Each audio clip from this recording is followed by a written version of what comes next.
नमस्कार दोस्तों, मेरे नाम है शेखर और स्वागत है आप सभी का हमारे यूट्यूब चैनल शिकारी स्टडी पॉइंट पर। दोस्तों, इस वीडियो में हम देखने वाले हैं उत्तराखंड के महत्वपूर्ण प्रश्नों को। और आपको पता है कि दोस्तों हमारी जो परीक्षा की संभावित तिथि है, सबसे पहले पुलिस आरक्षी का एग्जाम होगा, उसके बाद पटवारी लेखपाल का एग्जाम होगा, फॉरेस्ट गार्ड, और उसके बाद होगा सहायक लेखाकार का एग्जाम। तो दोस्तों आप लोग अपनी अब तैयारी बिल्कुल अच्छी वाली कर लीजिए। दिसंबर, जनवरी, फरवरी और मार्च, दोस्तों एक महीने में लगभग एक एग्ज़ाम यहाँ पर होने वाला है। तो आपके पास दूसरे एग्ज़ाम के लिए भी अच्छा खासा समय यहाँ पर मिल जाएगा। और इन तीनों का सिलेबस दोस्तों एक ही है। अगर आपने पुलिस कांस्टेबल के लिए अच्छी तैयारी कर ली तो आप पटवारी का एग्ज़ाम निकाल देंगे, इसमें कोई शक नहीं है, क्योंकि दोस्तों सिलेबस लगभग इनका एक ही है। फॉरेस्ट गार्ड का भी एक ही लगभग वही सिलेबस है। तो चलिए दोस्तों वीडियो की शुरुआत करते हैं। पहला प्रश्न है, राजकीय चिन्ह में पर्वत चोटियों के नीचे गंगा की कितनी लहरों को दर्शाया गया है? तो इसका सही उत्तर दोस्तों इनमें से कोई नहीं, क्योंकि दोस्तों गंगा की उसमें चार लहरें कौन कौन सी? गंगा, यमुना, रामगंगा और काली। दोस्तों ये चार हैं, ये आपको याद रखना है। राजकीय चिन्ह दोस्तों आपने देखा ही होगा, हर जगह दोस्तों प्रयुक्त होता है शासन से संबंधित कार्यों में। तो उसमें दोस्तों जो सत्यमेव जयते लिया गया है वो दोस्तों कहाँ से लिया है? वो लिया है मुंडकोपनिषद से। तो ये प्रश्न दोस्तों एग्जाम में बनता है, कई बार पूछा गया है। बढ़ते हैं अगले प्रश्न की तरफ।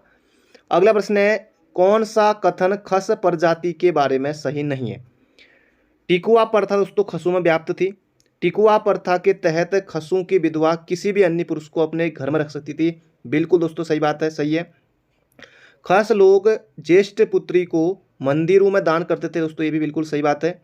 इनके समूह को यानी कि खसों के समूह को कूच कहा जाता है दोस्तों, ये यहाँ पर सही नहीं है। तो इसका सही उत्तर हो जाएगा ऑप्शन नंबर सी। तो कूच दोस्तों किसके समूह को कहा जाता था? भोटांतिकों के समूह, भोटांतिकों के समूह को कहा जाता था कूच। यही आपको याद रखना है, स्थानीय भाषा में भोटांतिकों के समूह को कूच कहा जाता था। तो बढ़ते हैं अगले प्रश्न की तरफ। दोस्तों जो ये खस लोग हैं, इनके समय ही बौद्ध धर्म का सर्वाधिक प्रचार प्रसार हुआ था उत्तराखंड में। उत्तराखंड में जैसे गढ़वाल, कुमाऊं में खसों के समय ही बौद्ध धर्म का सर्वाधिक प्रचार प्रसार हुआ था, ये भी आपको याद रखना है। अगला प्रश्न है, बनकोट से प्राप्त ताम्र उपकरण किस जनपद के संग्रहालय में रखे गए हैं? तो इसका सही उत्तर होगा दोस्तों अल्मोड़ा संग्रहालय में। तो अल्मोड़ा संग्रहालय दोस्तों पंडित गोविंद वल्लभ राजकीय संग्रहालय दोस्तों अल्मोड़ा में है। 1979 में इस संग्रहालय की स्थापना होती है। बनकोट दोस्तों ये पिथौरागढ़ में है और यहाँ से 8 ताम्र मानवाकृतियों की खोज हुई थी 1989 में। बनकोट दोस्तों पिथौरागढ़ में है। और कुछ दिनों पहले जब मैं दोस्तों पिथौरागढ़ गया था, जब मैं ध्वज मंदिर जा रहा था, ध्वज मंदिर भी महत्वपूर्ण है, एग्जाम में आता है। जयंती मंदिर या ध्वज मंदिर दोस्तों ये भी पिथौरागढ़ में है। तो वहाँ पर रास्ते में दोस्तों था बनकोट। तो अगर आप कहीं भी जाते हैं, किसी भी जगह जाते हैं, तो आपने वो चीज़ें पढ़ी हुई हैं तो आपको काफ़ी अच्छा लगता है। अगला है, निम्न में से त्रिशूल लेख किस स्थान से प्राप्त हुए? त्रिशूल लेख दोस्तों मिले हैं बाड़ाहाट, उत्तरकाशी, गोपेश्वर, चमोली। दोस्तों ये दोनों जगह से मिले हैं त्रिशूल लेख। तो ये आपको याद रखना है। और नागों की जानकारी गोपेश्वर त्रिशूल लेख से मिलती है, तो ये भी आपको याद रखना है। तो त्रिशूल लेख कहाँ से प्राप्त हुए हैं? बाड़ाहाट से प्राप्त हुए हैं। इसके अलावा गोपेश्वर से प्राप्त हुए। ऑप्शन नंबर डी होगा इसका सही उत्तर। अगला प्रश्न है, ऐसा राज्य जो गंगा नदी से कर्नाली नदी तक विस्तृत और पर्वताकार नाम से जाना जाता था, उस राज्य का नाम यहाँ पर आपको बताना है। तो इसका सही उत्तर दोस्तों ब्रह्मपुर राज्य। तो ये उत्तराखंड के लिए प्रयुक्त हुआ है। ब्रह्मपुर राज्य गंगा नदी से लेकर पूर्व में कर्नाली नदी तक विस्तृत था या फैला था, आप कह सकते हैं। और ब्रह्मपुर नरेश सोनवंशीय पौरव राजा थे, ये भी आपको याद रखना है। अगला है, भूदेव से संबंधित ताम्रपत्र है। अब दोस्तों यहाँ पर भूदेव आपको पता है कि ये भूदेव जो है ये कार्तिकेयपुर वंश का शासक था। कार्तिकेयपुर वंश से संबंधित दोस्तों जो ताम्रपत्र एवं शिलालेख हैं, जैसे कि बागेश्वर से मिले हैं, इसके अलावा पांडुकेश्वर से मिले हैं, बैजनाथ से मिले हैं, चंपावत से मिले हैं। तो इनमें बताना है कि भूदेव का कहाँ से मिला है। तो भूदेव का दोस्तों मिला है बागेश्वर ताम्रपत्र। भूदेव का मिला है बागेश्वर शिलालेख, तो ये आपको याद रखना है। पांडुकेश्वर ताम्रपत्र दोस्तों ये मिला है ललित सुरदेव का। और बालेश्वर दोस्तों, बालेश्वर चंपावत में है, बालेश्वर से मिला है देसर देव का। तो ये आपको याद रखना है। इसका क्षेत्र हो जाएगा भूदेव का मिला है बागेश्वर से। Option number B. अगला प्रश्न है, अस्कोट के ठकुराई शासकों को क्या कहा जाता था? ये आपको यहाँ पर बताना है। इसका क्षेत्र दोस्तों रजबार। अस्कोट दोस्तों पिथौरागढ़ में है। अस्कोट वन्य जीव विहार कई बार एग्जाम में आता है, ये भी याद रखना आपको। अस्कोट वन्य जीव विहार की स्थापना होती है 1986 में। तो ये भी लगे हाथ रिवीजन कर लीजिए। अगला प्रश्न है, भारती चंद के समय डोटी का शासक कौन था? डोटी दोस्तों नेपाल के लिए प्रयुक्त होता है। हरिमल्ल, जयमल्ल, कल्याणमल्ल या रायमल्ल? तो भारती चंद दोस्तों ये पहला चंद शासक था जिसने नेपाल पर आक्रमण किया था, और उसमें दोस्तों कौन था? ये था जयमल्ल। तो इसका सही उत्तर हो जाएगा यहाँ पर हमारा ऑप्शन नंबर बी। तो ये आपको दोस्तों याद रखना है, एग्जाम में प्रश्न आ सकता है। और हुड़ेती ताम्रपत्र दोस्तों ये किसका है? ये भी भारती चंद का ही है, हुड़ेती ताम्रपत्र, ये भी आपको याद रखना है। अगला है, कैलाश मानसरोवर के तीर्थ यात्रियों के लिए 1673 ईस्वी में गूंठ भूमि किसने दान की? सबसे पहले दोस्तों जान लेते हैं गूंठ भूमि क्या होती है। दोस्तों गूंठ भूमि बोले तो वह भूमि होती है जिससे कि मंदिरों की देखभाल और उसमें खर्च होने वाले अनाज आदि की व्यवस्था हेतु पुजारियों को दी जाती है, तो वो होती है दोस्तों गूंठ भूमि। तो इसका सही उत्तर हो जाएगा, किसने की थी? बाज बहादुर चंद ने 1673 में, ये आपको याद रखना है। अगला प्रश्न है, एक पुस्तक है, इसके लेखक का नाम आपको बताना है। किंगडम ऑफ नेपाल नामक पुस्तक के लेखक कौन है? इसका सही उत्तर हो जाएगा फ्रांसिस हैमिल्टन। तो ये आपको याद रखना है, क्या पता एग्जाम में पूछ लिया जाए। एटकिंसन की दोस्तों पुस्तक एग्जाम में पूछी गई थी, the Himalaya district of north western provinces. ये कुछ पुस्तक भी दोस्तों एग्जाम में पूछी जा चुकी है, the Himalaya district of north western provinces. दोस्तों ये पुस्तक है एटकिंसन की। इसके अलावा हिमालय डिस्ट्रिक्ट गजेटियर, ये भी किसकी है? एटकिंसन की है। तो इसका सही उत्तर हो जाएगा किंगडम ऑफ नेपाल, ये है हैमिल्टन की। सत्यनाथ की गुफा कहाँ स्थित है? ये आपको दोस्तों यहाँ पर बताना है। तो इसका सही उत्तर दोस्तों ये है पौड़ी में, पौड़ी के देवलगढ़ में। अजय पाल ने दोस्तों देवलगढ़ में अपनी जो इनकी कुलदेवी थी राज राजेश्वरी का मंदिर दोस्तों यहाँ पर बनाया था। इसके अलावा सत्यनाथ गुफा, जो ये सत्यनाथ गुफा है देवलगढ़ में, इसका भी यहाँ पर अजय पाल के द्वारा जीर्णोद्धार कराया गया था। तो इसका सही उत्तर हो जाएगा ऑप्शन नंबर ए, देवलगढ़। अगला प्रश्न है,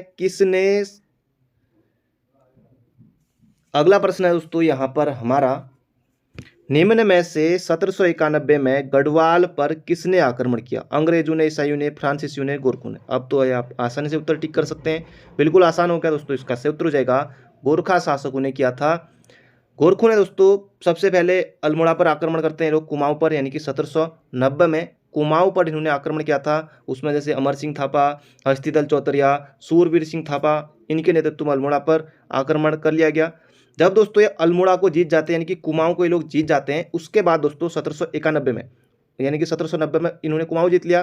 फिर उसके बाद अगले वर्ष 1791 में इन्होंने गढ़वाल पर आक्रमण किया गोरखा शासकों ने, यहाँ ये लोग हार जाते हैं। तो इसका सही उत्तर हो जाएगा ऑप्शन नंबर ए, गोरखों ने। अगला प्रश्न है, लॉर्ड मायरा, लॉर्ड हेस्टिंग्स। दोस्तों जो लॉर्ड मायरा है ये लॉर्ड हेस्टिंग का ही नाम है, लॉर्ड हेस्टिंग का ही नाम है, ने गोरखों के विरुद्ध युद्ध की घोषणा कब की? दोस्तों ये की थी 1 नवंबर 1814 को। तो इसका सही उत्तर हो जाएगा ऑप्शन नंबर बी, हमारा बिल्कुल सही उत्तर। अगला प्रश्न है, Pratap Shah Anglo vernacular middle school की स्थापना कब की गई? दोस्तों ये कब की गई थी? प्रताप शाह के ही समय हुई थी। तो ये हो जाएगा 1883 में। तो ये आपको याद रखना है, प्रताप शाह ने 1883 में एंग्लो वर्नाकुलर मिडिल स्कूल की स्थापना की। उसके बाद दोस्तों प्रताप शाह के पुत्र कीर्ति शाह ने इसका नाम दोस्तों क्या कर दिया? प्रताप हाई स्कूल कर दिया था। तो ये आपको याद रखना है, स्थापना कब हुई थी? 1883 में। अगला प्रश्न है, दिल्ली सल्तनत के इतिहासकार संपूर्ण पर्वतीय क्षेत्र को किस नाम से संबोधित करते थे? हिमालय पर्वत, शिवालिक पर्वत, कुमाऊं पर्वत, या फिर ये शिवालिक और कुमाऊं पर्वत दोनों? तो इसका सही उत्तर होगा दोस्तों ऑप्शन नंबर डी, हमारा शिवालिक और कुमाऊं पर्वत दोनों। बढ़ते हैं अगले प्रश्न की तरफ। अगला प्रश्न है, जनरल गोबान ने सदर अमीन का पद सर्जित किया। जैसे दोस्तों पटवारी के पदों का सर्जन किसने किया था? ट्रेल ने किया था। 1819 में पटवारी के 9 पदों का सर्जन किया था ट्रेल ने। अब इसी तरह से यहाँ पर पूछा गया है कि जनरल गोबान ने सदर अमीन का पद कब सर्जित किया? ये किया 1837 में। ये आपको याद रखना है। 1837 से दोस्तों आपके मन में आ रहा होगा कि 1837 में कुमाऊं का पहला थाना जो कि था अल्मोड़ा पुलिस थाना, वो भी दोस्तों कब बना था? 1837 में। गोबान के समय दोस्तों अल्मोड़ा थाना बना था। और गोबान ने दोस्तों बाल विक्रय व महिला विक्रय प्रथा का भी अंत किया था। 1842 में दोस्तों तराई जिले का गठन हुआ था, ये भी आपको याद रखना 1842 सन से, ये आपके मन में याद आ जाना चाहिए। इसका क्षेत्र होगा 1837। अगला प्रश्न है स्टोवेल प्रेस की स्थापना कहाँ की गई? दोस्तों ये की गई थी दुगड्डा पौड़ी में, स्टोवेल प्रेस की स्थापना की गई थी, ये आपको याद रखना है। अगला प्रश्न है गांधी जी का किस वर्ष नैनीताल जनपद में आगमन हुआ? गांधी जी दोस्तों आए थे 18 मई 1931 में, और उस समय जो गवर्नर था मैल्कम हैली, तो उनसे दोस्तों गांधी जी मिले थे, ये आपको याद रखना है। गांधी जी दोस्तों पहली बार उत्तराखंड में हरिद्वार में आते हैं 1915 में, कुंभ मेला उस समय चला था, 1915 में आते हैं। फिर उसके बाद अगले वर्ष दोस्तों 1916 में गांधी जी देहरादून आते हैं। फिर हरिद्वार 1927 के आसपास फिर से गांधी जी हरिद्वार आते हैं, और कुमाऊं और गढ़वाल में दोस्तों 1929 में गांधी जी आए थे। फिर 1921 में फिर से नैनीताल में गांधी जी आए थे, ये आपको याद रखना है। निम्न में से तारादत्त गैरोला कौन थे? तो तारादत्त गैरोला दोस्तों कौन थे? ये थे, ऑप्शन नंबर बी होगा इसका, शिवतर वकील।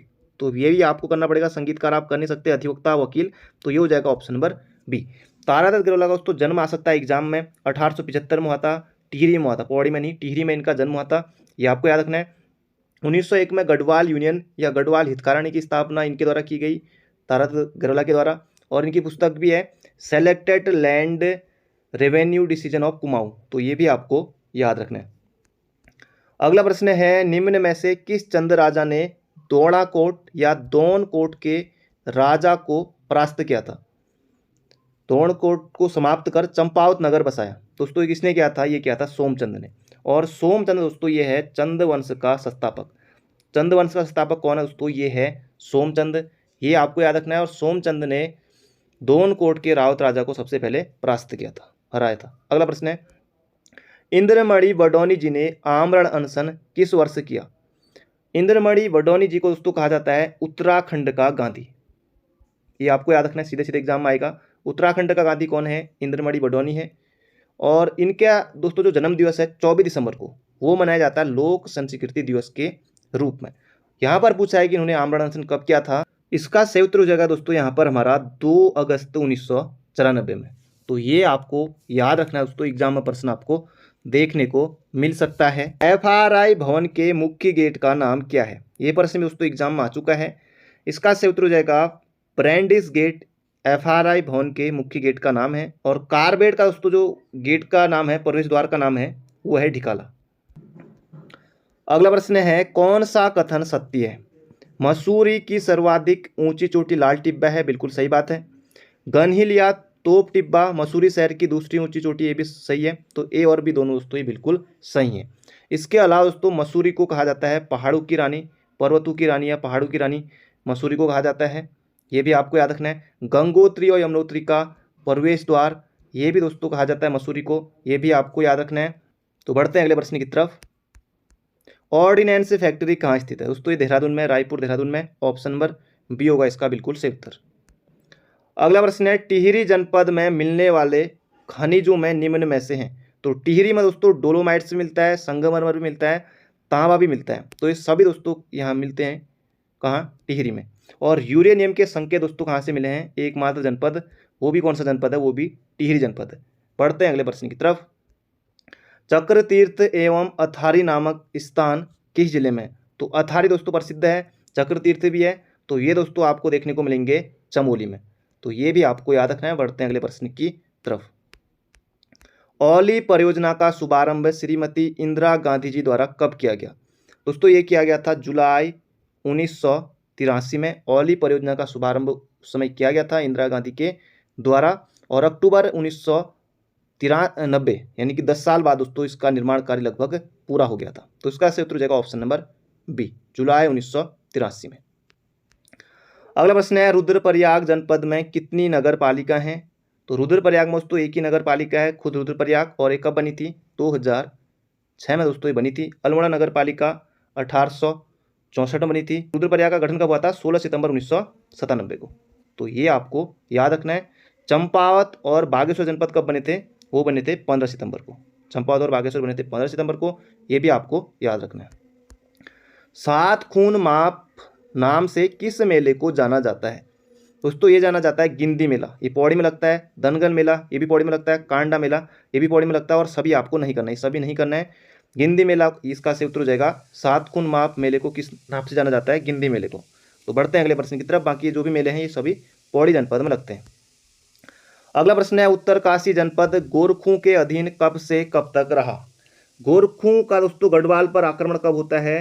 1803 में दोस्तों, जब भूकंप आता है तब होता है। फिर उसके बाद दोस्तों इनका गढ़वाल पर अधिकार हो जाता है, तो उत्तरकाशी पर भी दोस्तों अधिकार हो गया था 1803 से 1815 तक। तो इसका सही उत्तर हो जाएगा पर हमारा ऑप्शन नंबर ए। बाकी बहुत दूर दूर के ऑप्शन है, वैसे भी काम के नहीं। अगला प्रश्न है, हरिद्वार जिले से संबंधित नहीं है। उत्तराखंड लोक सेवा आयोग यूकेपीएससी दोस्तों ये हरिद्वार में बिल्कुल है। अब यूकेपीएससी दोस्तों आपकी परीक्षाएं कराने वाला है और यहीं आपका डीबी होगा, सब कुछ होगा। तो यूकेपीएससी हरिद्वार में ही है। देव संस्कृति विश्वविद्यालय हरिद्वार में है, बिल्कुल सही है। गायत्री तीर्थ या शांति कुंज दोस्तों ये भी हरिद्वार में है। दोस्तों इसका सही उत्तर हो जाएगा ऑप्शन नंबर सी। जो ये लोक संस्कृति संग्रहालय है ये है दोस्तों कहाँ? भीमताल में। 1983 में इसकी स्थापना हुई थी यशोधर मठपाल के द्वारा। अगला प्रश्न है, उत्तराखंड चाय विकास बोर्ड का गठन कब किया गया? तो इसका सही उत्तर होगा दोस्तों 2004 में किया गया था। 12 फरवरी 2004 को किया गया था उत्तराखंड चाय विकास बोर्ड का गठन। और कहाँ है दोस्तों? ये है अल्मोड़ा में, धारानौला अल्मोड़ा में है। अगला प्रश्न है, पिथौरागढ़ में विकास खंडों की संख्या दोस्तों कितनी है? ये है दोस्तों 8। सर्वाधिक विकास खंडों वाला जिला दोस्तों कौन सा है? ये है पौड़ी। और पौड़ी में दोस्तों कितने विकास खंड हैं? 15 विकास खंड है। इसके बाद आता है अल्मोड़ा, अल्मोड़ा में 11 विकास खंड हैं। सर्वाधिक तहसीलों की संख्या दोस्तों किस जनपद में है? वो है पिथौरागढ़ में। 13 तहसील दोस्तों पिथौरागढ़ में है। उत्तराखंड में कुल कितनी तहसीलें हैं? तो 110 तहसीलें हैं। ब्लॉक दोस्तों कितने हैं? वो हैं 95। अगला प्रश्न है, धाकुड़ी नामक पर्यटक स्थल किस जनपद में? तो धाकुड़ी नामक पर्यटक स्थल दोस्तों ये आपको देखने को मिलेगा बागेश्वर में। ऑप्शन नंबर डी होगा इसका सही उत्तर। इसके अलावा खिरसू कहाँ है? ये दोस्तों पौड़ी में है, ये प्रश्न भी आ सकता है। बराइट एंड कॉर्नर दोस्तों ये कहाँ है? ये भी अल्मोड़ा में है। तो इसका सही उत्तर हो जाएगा धाकुड़ी, ये हो जाएगा बागेश्वर में। अभी हमने अथारी देखा था, अथारी दोस्तों चमोली में है। चंपावत जनपद का गठन कब किया गया? अब दोस्तों अभी तक वर्तमान समय तक 13 जनपद हैं और कोई ना कोई जनपद दोस्तों एग्जाम में इस तरह से प्रश्न आ सकता है कि इस जनपद का गठन कब हुआ। जैसे यूकेपीएससी पूछता है ज़्यादातर टिहरी जनपद का गठन कब हुआ, ये आप सभी को पता है। टिहरी जनपद दोस्तों बना था 1949 में। तो ये आपको याद रखना, 1 अगस्त 1949 को। चंपावत का दोस्तों गठन कब हुआ था? 15 सितंबर 1997 को। इसके अलावा बागेश्वर जनपद का गठन कब हुआ था? ये भी हुआ था 15 सितंबर 1997 को। ये दोस्तों आपको याद रखना, एग्जाम प्रश्न बन सकता है। रुद्रप्रयाग 16 सितंबर 1997 को। अगला प्रश्न है, खच्चर आश्रम कहाँ स्थित है? दोस्तों ये है काशीपुर, उधम सिंह नगर में स्थित है खच्चर आश्रम। तो बढ़ते हैं अगले प्रश्न की तरफ। बेतालघाट तहसील किस जनपद में स्थित है? अब दोस्तों आपसे ये तो नहीं पूछा जाएगा कि कौन सा तहसील है, कौन सा ब्लॉक है, ये दोस्तों एग्जाम में नहीं आएगा। लेकिन ये जरूर आएगा कि ये तहसील का है, ये ब्लॉक का है, या फिर सुमेलन में आ गया 4 इस तरह से तहसील दे दिए, 4 यहाँ जनपद दे दिए, तो इनको मिलाइए, या इनमें से कौन सा सुमेलित नहीं है।